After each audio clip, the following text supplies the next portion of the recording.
सखी चटैया पर सुतेली गौरा देई, बगल सुतेले महादेव।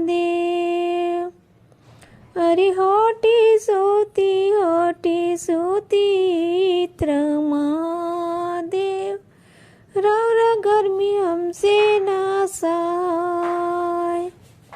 अरे साला बोली जानी बोलाए गौरा देई, कैले वो दोसर बिया।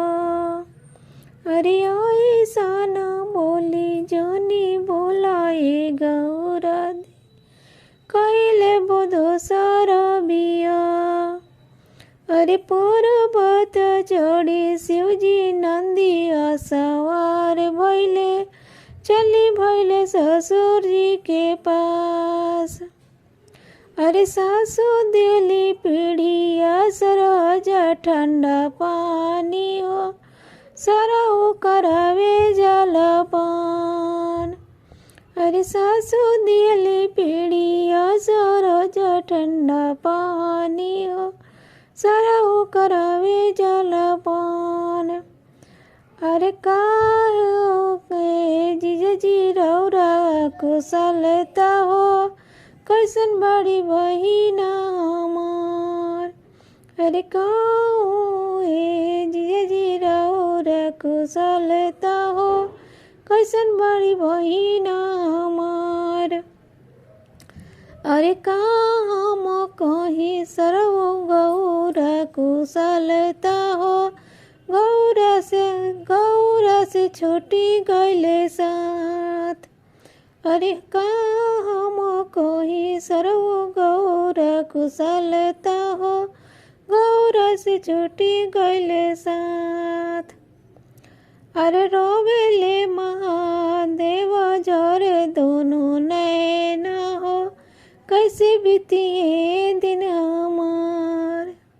अरे रोवले महादेव जरे दोनों नैना, कैसे बीते दिन हमार। अरे जानी नौरा ना रोइए जीजाजी, गौरा के देवो समझा। अरे रौरा जानी मोती रोइए जीजाजी, गौरा के देवो समझा।